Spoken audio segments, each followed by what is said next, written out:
Tony and Cherie Blair were thrust into the royal limelight after Princess Diana's death in 1997, just months after the Labour leader was elected Prime Minister.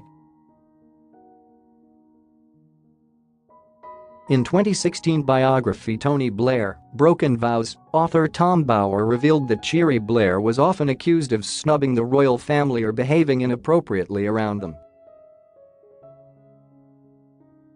The author adds that, although she found the Queen easy to talk to, she struggled to connect with the rest of the family.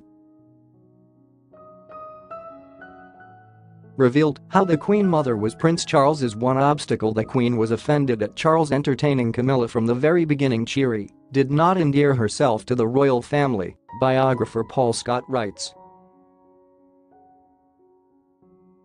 Mr. Scott describes in his book Tony and Cherie how during a Sunday lunch at Balmoral shortly after the death of Princess Diana, the Queen Mother was said to be mortified by the former Prime Minister's wife's choice of trousers for the occasion. The 2005 biography also claims the Queen Mother was upset by Mrs Blair's refusal to dip her knee to the monarch. Mr. Scott wrote, the Queen was annoyed by what she considered the hectoring legalist tone of Mrs Blair when she engaged her in conversation.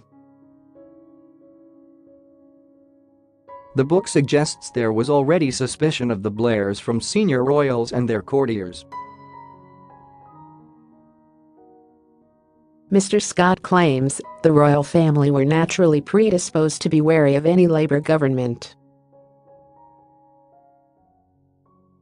There was also deep hostility among senior members of the royal family about how, as they saw it, the Queen had been railroaded into giving way in the days after Diana's death by Blair and his henchmen. Mrs. Blair's rift with the royals could have started when she met Princess Anne in 1997. Mr. Scott described how Mrs. Blair suggested Princess Anne call her Cherie, but Princess Anne allegedly replied, "Actually, let's not go that way. Let's stick to Mrs. Blair, shall we?" Alastair Campbell, Mr. Blair's former spin doctor, wrote in his 2007 book The Blair Years, extracts from the Alastair Campbell Diaries, that the Queen's chilliness towards Mrs. Blair dated from her first Balmoral visit.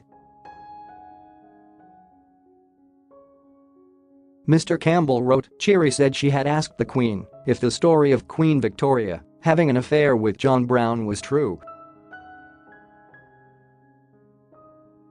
She said it got a bit frosty after that. Paul Scott concludes that Mrs. Blair could be forgiven if her attitude was less than convivial.